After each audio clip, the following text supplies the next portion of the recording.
에스라 6장 13절에서 17절의 말씀을 보도록 하겠습니다. 오늘 이 말씀을 가지고 무엇이 먼저 회복되어야 하는가, 무엇이 먼저 회복되어야 하는가라는 제목으로 같이 은혜를 나누기로 원합니다. 드디어 성전, 예루살렘 성전이 중건되었습니다. 다시 재건되었습니다. 일명 이 당시에 총독이 수르바벨이었기 때문에 수르바벨 성전을 세우게 됩니다. 수르바벨 성전은 헤롯 대왕이 예수님 태어나실 때 그때 팔레스타인을 다스렸던 왕이 헤롯 대왕인데, 헤롯 대왕이 성전을 준축할 때까지 거의 500년 동안이나 지속됩니다. 수르바벨이 주도한 예루살렘 성전의 중건은 20년이 걸렸습니다. BC 536년에 페르시아 왕 고레스 왕의 칙령을 받아서 시작하였습니다. 그러나 사마리아인들의 방해 공작으로 인하여서 16년 동안 공사가 중단되었습니다. 그러나 하나님께서 선지자 학개와 선지자 스가랴를 보내서 다시 성전 공사를 시작하게 하십니다. 성전 공사를 시작하자 유브라데 강 건너편을 감독하는 총독 다브네가 예루살렘을 관찰하러 찾아오게 되죠. 누구의 명령을 받아서 예루살렘 성전을 건축하느냐, 성전을 건축하는 사람들의 이름을 대라라고 추궁하죠. 이에 유다의 장로들이 하나님의 도움을 받아서 페르시아 왕 고레스, 이 고레스는 페르시아 바사를 열은 왕입니다. 그래서 태조와 같은 사람이죠. 고레스의 칙령에 의해서 건축한다라고 답변을 합니다.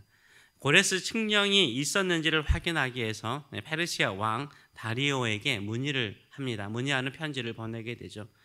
다리오 왕은 문서 창고에서 고레스 왕의 칙령을 발견하게 되고 더 적극적으로 예루살렘 성전 중건을 도우라고 그들에게 편지를 보내게 됩니다. 그래서 드디어 BC 516년에 예루살렘 성전이 완공됩니다. 다시 시작한 지 4년 만에 예루살렘 성전을 중건하게 되죠. 4년 만에 빠른 시간 내에 다시 재건할 수 있었던 것은 하나님의 명령을 따라서 선지자들의 권면에 따라서 부지런히 공사를 시작하였기 때문인 것이었습니다. 그리고 다리오 왕 6년 BC 516년에 완공이 됩니다. 바벨론 왕 느부갓네살 왕에 의해서 해파된 지 파괴된 지 70년 만에 에레미야가 예언한 대로 70년 만에 예루살렘 성전이 회복되어지는 것을 우리가 볼 수 있습니다. 그러나 이 공사는 20년이 걸렸습니다. 이렇게 다시 세워진 수르바벨 성전은 500년 동안 지속되었다라고 이미 제가 말씀드렸습니다. 오늘 본문은 성전 공사와 그 완공을 어떻게 설명하고 있습니까? 첫째는 하나님의 말씀을 따라서 건축하였다라고 말을 하고 있습니다.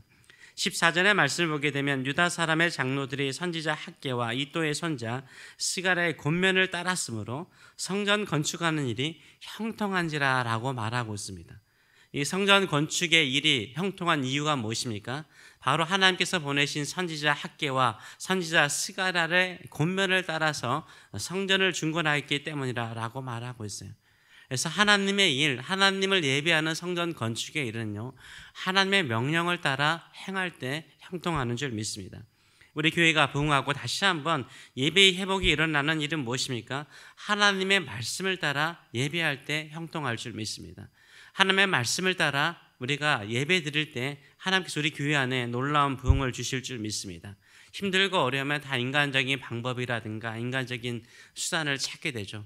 물론 그것을 통해서 어느 정도는 잘 될 수가 있습니다. 그러나 그건 영원하지 않습니다.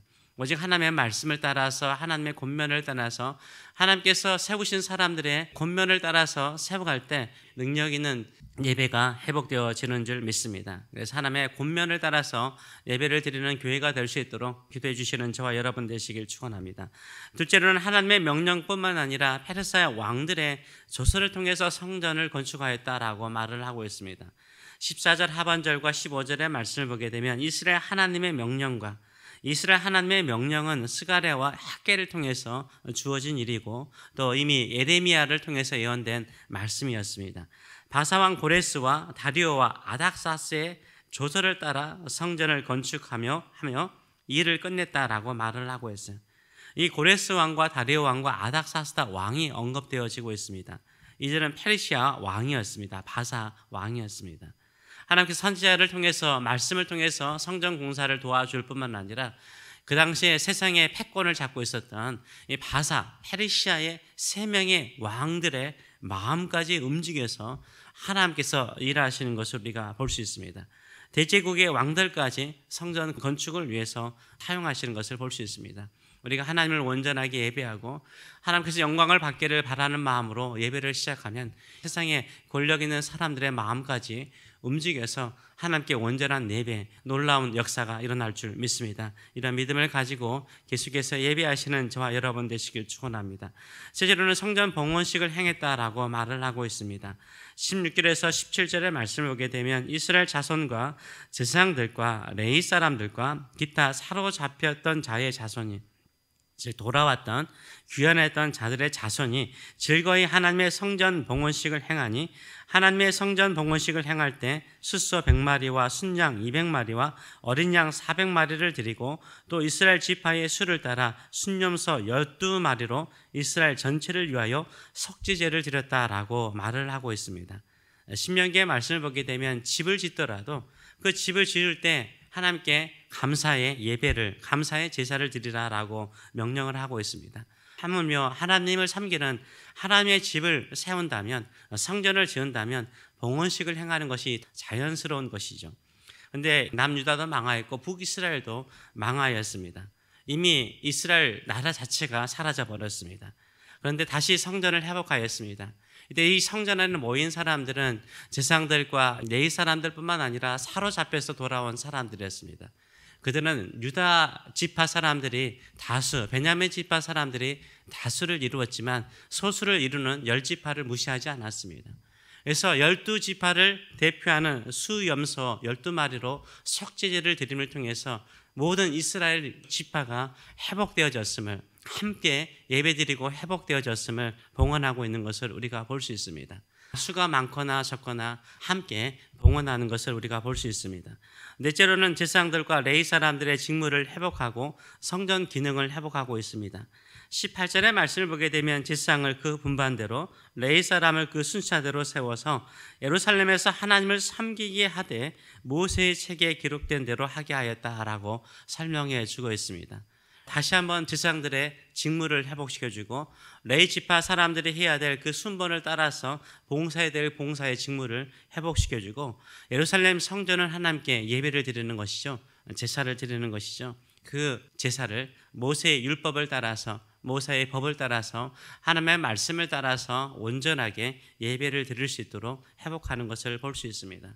이렇게 이 선지자들의 권면을 따라서 그리고 하나님께서 세상의 군왕들의 마음을 움직여서 성전 공사를 완공하게 만들죠.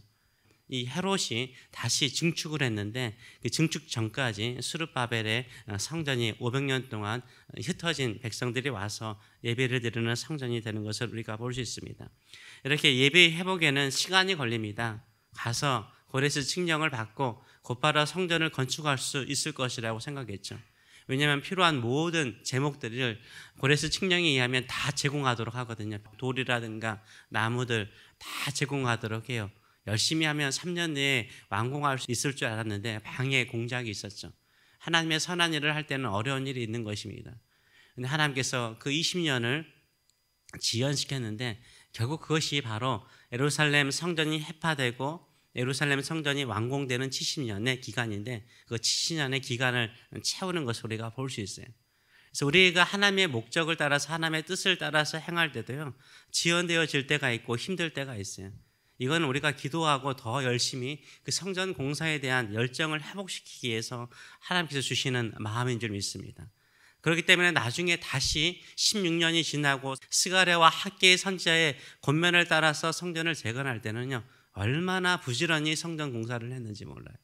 그래서 닿는 데가 왔을 때, 총독 닿는 데가 왔을 때 부지런히 공사하는 모습을 보게 놀라요. 너무 열심히 공사하는 모습을 보고 놀랬다라고 말하지 않습니까? 그것을 편지, 왕에게 보낸 조서에게도 그렇게 적고 있어요. 이 정도로 마음에 사모함을 주는 거죠. 우리가 신앙생활하거나 예배를 회복하기 위해서 열심을 갖는데 곧바로 어떤 일이 일어나지 않아요. 그럴지라도 더 열심을 가지고 주를 섬기시는 저와 여러분 되시길 축원합니다. 예배의 회복을 위해서 기도하시는 저와 여러분 되시길 축원합니다. 어려운 과정을 통해서요, 그것을 극복함을 통해서 하나님의 일하심을 더 깊이 경험하게 되는 줄 믿습니다. 또한 하나님께서 일하실 때는 선지자들, 하나님께 직접 말씀을 받는 선지자들을 통해서 일할 뿐만 아니라 또 뭡니까? 세상의 군왕들의 마음까지 움직이지 않습니까? 그들의 세계의 조서를 통해서 더 확실하게 하나님께서 세상의 군왕들의 도움을 통해서 일하시는 것을 우리에게 보여주고 있어요. 이것은 하나님이 일하지 않고는 할 수가 없는 거예요. 그래서 하나님의 일하심이 이 세상의 모든 사람들을 주관하심을, 이 세상에 권력 있는 사람들까지 주관하셔서 일하시는 것을 우리가 볼 수 있습니다. 그래서 우리가 세상을 바라볼 때에도 넓게 바라보시기 바랍니다. 내 개인에게 역사하시는 하나님이 아니라 이 땅의 모든 사람들의 마음과 심령까지 움직여서 일하시는 크신 하나님을 경험하고 만나시는 저와 여러분 되시길 축원합니다. 마지막으로 한 개인의 인생이 성경의 중심이 아니라는 것을 우리가 아셔야 됩니다.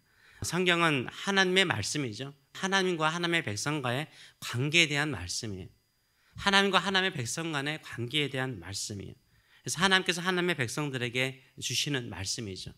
그래서 예루살렘 성전의 회복도요, 한 개인의 회복이 아니라 신앙 공동체의 회복이죠. 예배의 회복이죠. 하나님과의 만남의 회복이죠. 하나님과의 만남의 장소의 회복을 이루고 있는 거죠. 믿음의 공동체를 세우는 거예요. 그래서 이 예루살렘 성전을 다시 중건하는 것은 믿음의 공동체의 중심을 세워나가는 거죠. 한 개인의 중심이 아니에요. 우리가 신앙생활 하다 보면 개인 중심적인 신앙생활을 할 때가 많아요. 지금 특별히 잘 사는 유럽권이라든가 북미권, 이 북미권에서 철학은 뭡니까? 다 개인주의입니다. 근데 교회 안에서도 개인주의가 들어왔어요. 개인의 행복이라든지 개인의 인격, 그걸 존중하는 것처럼 이야기를 해요. 근데 다 이걸 뭘 만들죠? 모래알 만들어버리죠. 모래알을 만들어버려요. 다 모래알 만들어버려요. 근데 이상하게 이렇게 모래알처럼 사람들이 나누어지잖아요. 그러면 고독해져요. 외로워져요. 불안해요. 왜냐하면 혼자니까요. 혼자 모든 것을 해야 되니까요. 우리 교회는요, 두세 사람 모인 거죠. 함께 모여서 함께 어울리면서 신앙이 견고해지고 내가 세워져 가는 거예요. 내 자신이 세워져 가는 건데 나가 중심이고 내가 중심이고 그러면요, 교회는 서서히 무너져 가기 시작해요. 하나님은 그렇게 하지 않으셨어요. 하나님의 백성들이 다양한 모양과 모습을 가지고 함께 연합을 이루면서 하나님을 섬기는 공동체를 세워갈 때요, 결국 그것이요, 개인을 세워가는 거예요. 나의 믿음을 세워가는 거예요. 내가 성숙할 수 있는 기회가 되는 줄 믿습니다. 그래서 예배의 회복은 믿음의 공동체의 회복입니다. 믿음의 공동체의 회복은 무엇입니까? 한 마음과 한 뜻을 통해서 하나님을 섬기고 서로를 섬겨 나가는 거죠. 그것을 통해서 주변을 변화시키고 세상을 새롭게 하는 일에 귀하게 쓰임받는 일꾼들이 되는 줄 믿습니다. 이런 우리 새교회가 될 수 있도록 늘 기도해 주시는 저와 여러분 되시길 축원합니다. 기도하겠습니다. 살아계신 하나님 아버지, 은혜를 감사드립니다. 드디어 몇 개월 동안 힘들고 어려운 여정을 지나서 바벨론의 땅에 살았던 그 모든 재산과 그 모든 삶의 터전을 버리고 하나님의 명령을 따라 예루살렘에 와서 정착하고 성전을 세우고자 중건하고자 애썼지만 방해를 받고 중단되어지고 다시 하나님의 보내신 선지자들을 통해서 일을 하였을 때 갑작스럽게 감찰하러 온 총독에 의해서 조급한 마음, 다급한 마음, 혹시나 더 큰 일이 일어나지 않을까라는 두려운 마음이 오히려 하나님께서 그들을 위로하고 더 힘껏 성전을 중건할 수 있는 힘 있는 조서를 왕으로부터 받게 하는 것을 우리가 보게 됩니다. 우리가 하나님의 나라를 세우고 교회를 회복하고 예배를 회복할 때마다 우리의 뜻대로 우리의 원하는 대로 되지 않을지라도 우리는 중단 없이 계속 주를 바라보고 주를 의지하며 나가는 믿음의 성도들 될 수 있도록 축복하여 주시옵소서. 감사드리며 예수님의 이름으로 기도하옵나이다. 아멘.